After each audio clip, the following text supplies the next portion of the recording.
Hello बच्चों, आपका स्वागत है आपके अपने YouTube चैनल अभिषेक उपाध्याय 10 पर। तो आज हम बात करेंगे क्लास 10th के टॉपिक त्रिकोणमिति की। ठीक है, चलिए त्रिकोणमिति में सबसे महत्वपूर्ण है समकोण त्रिभुज को समझना। ठीक है, समकोण त्रिभुज। अब समकोण त्रिभुज क्या होता है? समकोण त्रिभुज होता है एक ऐसा त्रिभुज जिसका एक कोण 90 अंश का हो। कितने अंश का हो? 90 अंश का। ठीक है, कोई भी त्रिभुज जिसका एक कोण 90 अंश का हो तो उसको हम समकोण त्रिभुज कहते हैं। तो समकोण त्रिभुज को समझेंगे कि समकोण त्रिभुज में जो समकोण होता है ना, उसके सामने की भुजा कर्ण कहलाती है। उसको हम क्या कहते हैं? कर्ण। इसको के से रिप्रेजेंट कर देते हैं। तो समकोण के सामने की भुजा कर्ण कहलाएगी। अब हम बात करें लंब या आधार की, तो कोण, जैसे हम बात करें कोण सी के लिए, आपने अभी तक जो पढ़ा होगा वो ये पढ़ा होगा कि इसको लंब कहते हैं, इसको आधार कहते हैं। लेकिन इसमें लंब और आधार फिक्स नहीं रहते, कोण के हिसाब से चेंज होते रहते हैं। जैसे अगर मैं कोण ए के लिए बात करूं तो कोण ए के लिए लंब क्या होगा? कोण ए के लिए लंब होगा इसकी BC भुजा। ठीक है, BC भुजा होगी।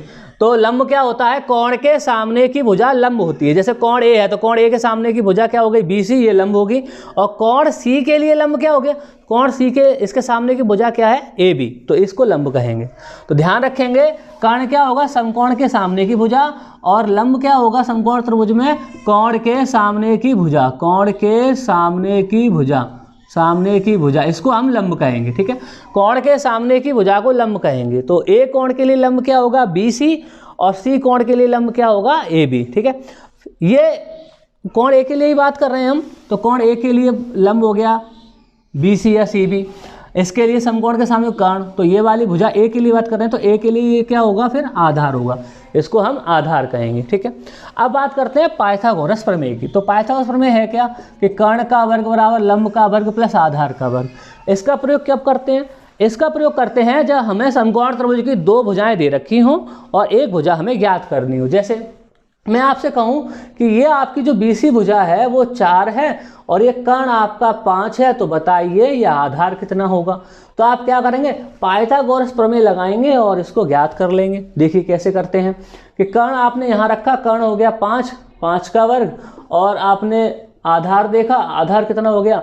ये हो गया 4, 4 का वर्ग, ये लंब का वर्ग। ठीक है, तो ये हो गया 25, और हम बात करें लंब का वर्ग, ये 16, इसको इधर भेजेंगे तो 25 - 16 बराबर लंब का वर्ग, और कितना आ गया? ये आपका 9 लंब का वर्ग है ना। तो यहाँ से लंब निकालेंगे तो लंब निकल के आ जाएगा आपका 3। ठीक है, तो इस तरीके से अगर कोई सी भी दो भुजाएं दे रखी हो, चाहे वो कर्ण लंब हो, चाहे वो कर्ण आधार हो, चाहे वो लंब आधार हो, हम उसको निकाल सकते हैं। ठीक है, ऐसे करके हम दूसरी भुजा, अन्य भुजा हम ज्ञात कर लेते हैं। ठीक, अब बात करते हैं त्रिकोणमिति अनुपातों की। ठीक है, तो त्रिकोणमिति अनुपात क्या होते हैं? देखें, जैसे कोई भी त्रिभुज है तो उसमें त्रिकोणमिति अनुपात किसे कहते हैं? मैंने आपका यही त्रिभुज लिया, ठीक है, समकोण त्रिभुज इसी को ले लिया। तो त्रिकोणमिति अनुपात क्या होगा? किसी भी समकोण त्रिभुज की भुजाओं के परस्पर अनुपात को। त्रिकोणमिति अनुपात क्या होता है? किसी भी समकोण त्रिभुज की भुजाओं के परस्पर अनुपात को, परस्पर अनुपात को त्रिकोणमिति अनुपात कहते हैं। कोई भी समकोण त्रिभुज है उसकी भुजाओं के परस्पर अनुपात को त्रिकोणमिति अनुपात कहते हैं। यहाँ ध्यान देने वाली बात है, जो भुजाओं का अनुपात लेंगे आप, वो समकोण त्रिभुज की भुजाओं का अनुपात होना चाहिए। ठीक, तो ये समकोण त्रिभुज है, तो देखें यहाँ अनुपात क्या कौन से होते हैं? साइन थीटा होता है, cos theta, tan theta, cot theta, और सेक थीटा, और होता है आपका कोसेक थीटा। 6 त्रिकोणमिति अनुपात होते हैं। तो ये साइन होता है लंब बट्टे कर्ण, लंब और कर्ण का अनुपात। ये होता है आधार बट्टे कर्ण, ये होता है लंब बट्टे आधार, ये होता है आधार बट्टे लंब, ये होता है कर्ण बट्टे आधार, और ये होता है कर्ण बट्टे लंब। ये 6 अनुपात होते हैं आपके पास। अब 6 क्यों होते हैं? 6 से ज़्यादा क्यों नहीं होते? ठीक है, इसके बारे में हम बात करेंगे।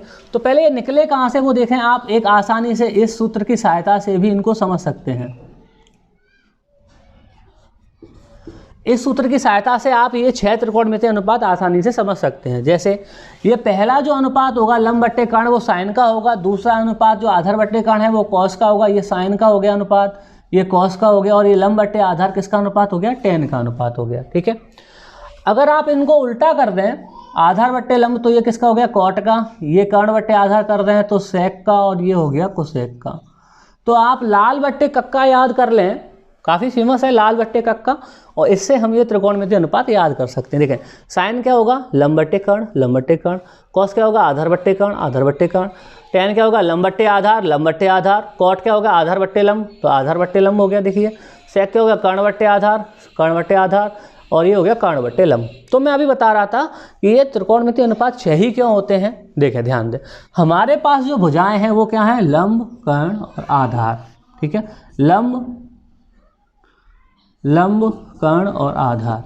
ठीक है, हमें अनुपात निकालना है भुजाओं का, तो कैसे निकाल सकते हैं, तो जो लंब का अनुपात है हम किस किस के साथ निकाल सकते हैं बेटा, कर्ण के साथ ले सकते हैं और आधार के साथ ले सकते हैं। ठीक है, कितने अनुपात हुए, 2। देखो लंब का अनुपात कर्ण के साथ 1 ये गया, और लंब का अनुपात आधार के साथ ये गया, 2 अनुपात हो गए। अब कर्ण का जब अनुपात लेंगे तो कर्ण का अनुपात किसके साथ लेंगे, लंब के साथ, और कर्ण का अनुपात आधार के साथ लेंगे। कितने अनुपात हुए, 4। देखो कर्ण का अनुपात लंब के साथ दे रखा है, आधार के साथ ये गया, और कर्ण का अनुपात लंब के साथ ये गया। ठीक है, 4 अनुपात हो गए।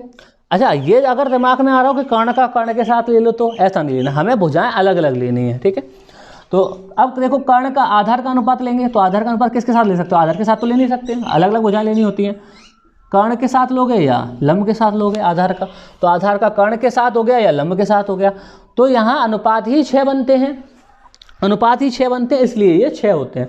कोई आपसे पूछ ले बताओ त्रिकोणमितीय जो अनुपात होते हैं वो 6 ही क्यों होते हैं, तो आप क्या कहेंगे कि इनकी जो समकोण त्रिभुज की भुजाओं में 6 ही अनुपात बन पाते हैं, इसलिए ये 6 होते हैं। ठीक है, ना 6 से ज़्यादा होते हैं ना 6 से कम होते हैं। अच्छा, दूसरी बात हम बात करें आगे कि इन अनुपातों पे आप गौर करें, कौन से अनुपातों पे, कि ये लंब बट्टे कर्ण को देखें और कर्ण बट्टे लंब को देखें, एक दूसरे के देखें व्युत्क्रम है। अगर लंब बट्टे कर्ण को पलट दिया जाए तो ये कर्ण बट्टे लंब हो जाएगा, और हमें क्या मिल जाएगा, कोसेक मिल जाएगा। ये लंब बट्टे कर्ण जो लिखा है अगर इसको पलट दें तो ये कर्ण बट्टे लंब हो गया, इसको व्युत्क्रम किया ना कर्ण बट्टे लंब, तो ये साइन हो गया, ये कोसेक हो गया। तो हम एक निष्कर्ष निकाल सकते हैं, क्या निष्कर्ष निकाल सकते हैं कि साइन थीटा बराबर होता है 1 बट्टे कोसेक थीटा। साइन थीटा बराबर क्या होता है, 1 बट्टे कोसेक थीटा, और कोसेक थीटा बराबर क्या होगा, तो कोसेक थीटा बराबर हो जाएगा 1 बट्टे साइन थीटा। आप लंब बट्टे कर्ण को पलटेंगे, उल्टा करेंगे तो कर्ण बट्टे लंब हो गया, तो लंब बट्टे कर्ण को भी पलटने पर हमें क्या मिलेगा, ये कर्ण बट्टे लंब है, इसको पलटने पर क्या मिलेगा, लंब बट्टे कर्ण मिल जाएगा। तो ये भी तो मिल जाएगा कि साइन का पलटने पर कोसेक, कोसेक को पलटने पर साइन। ऐसे ही देखें कॉस और सेक को, तो कॉस थीटा बराबर क्या होगा, 1 बट्टे सेक थीटा, और सेक थीटा बराबर क्या होगा आपका, 1 बट्टे कॉस थीटा होगा। ठीक है, अब बात करें कॉट और टेन की, तो टेन थीटा बराबर होगा 1 बट्टे कॉट थीटा, और कॉट थीटा बराबर क्या होगा आपका 1 बट्टे टेन थीटा। आप देख रहे हैं ये भी जो है व्युत्क्रम है, लंब बट्टे कर्ण, सॉरी लंब बट्टे आधार, ये आधार बट्टे लंब, व्युत्क्रम है कि नहीं है। ये देखें आधार बट्टे कर्ण, ये क्या है, कर्ण बट्टे आधार, व्युत्क्रम है। तो ये एक दूसरे के व्युत्क्रम होते हैं। ये हमने कहाँ से पाया, इसी अनुपातों की सहायता से हमने निकाला कि साइन और कोसेक एक दूसरे के व्युत्क्रम होते हैं, कॉस और सेक एक दूसरे के व्युत्क्रम होते हैं, और टेन और कॉट एक दूसरे के व्युत्क्रम होते हैं। अच्छा, एक बात करें कि जैसे हमें पता है कि साइन थीटा बराबर होता है, क्या होता है, लंब बट्टे कर्ण होता है, और कॉस थीटा क्या होता है, आधार बट्टे कर्ण होता है। आप कहेंगे ये बात तो एकदम सही है, जो तो इसमें कौन सी नई बात है, नई बात है। देखिए क्या बात है कि आपने भाग दे दिया इनका, कर्ण से कर्ण कैंसिल हो गया, तो आपके पास बचा साइन थीटा बट्टे कॉस थीटा, और ये क्या चाहे लंब बट्टे आधार। भैया लंब बट्टे आधार कौन सा अनुपात होता है, देखना लंब बट्टे आधार कौन सा अनुपात है, इसका अनुपात है टेन का। तो हमने पाया कि साइन में अगर कॉस का भाग दे दें तो लंब बट्टे आधार मिलता है, और ये क्या होता है, टेन थीटा होता है। तो साइन थीटा बट्टे कॉस थीटा क्या हो गया, टेन थीटा हो गया। हम कह सकते हैं कि साइन थीटा बट्टे कॉस थीटा क्या होता है, टेन थीटा होता है। ठीक है, अगर इसी को पलट दें हम तो कॉस थीटा बट्टे साइन थीटा क्या हो जाएगा, कॉस थीटा बट्टे साइन थीटा क्या हो जाएगा, कॉट थीटा हो जाएगा। ठीक है, तो आपने देखा कैसे हम ये अनुपातों को आपस में निकाल लेते हैं, इनका परस्पर क्या संबंध होता है। तो आप इसको कंठस्थ याद कर लें कि साइन थीटा क्या होता है, किन भुजाओं का अनुपात होता है, कॉस थीटा किन भुजाओं का अनुपात होता है, टेन थीटा किन भुजाओं का अनुपात होता है, और ये एक दूसरे के कौन से व्युत्क्रम होते हैं, ठीक है। और साइन थीटा बटे कॉस थीटा टेन थीटा, और कॉस थीटा बटे साइन थीटा कॉस थीटा होता है। इसको याद कर लें क्योंकि ये बहुत महत्वपूर्ण है। जब तक आप मैथ में पढ़ेंगे ये हमेशा काम में आएंगे। तो उम्मीद करता हूँ आपको ये चीज़ें समझ में आई होंगी। और अगर आपको ये वीडियो पसंद आई हो तो अपने मित्रों में इसको शेयर करें, इसको लाइक करें और चैनल को सब्सक्राइब करना ना भूलें। बहुत बहुत धन्यवाद।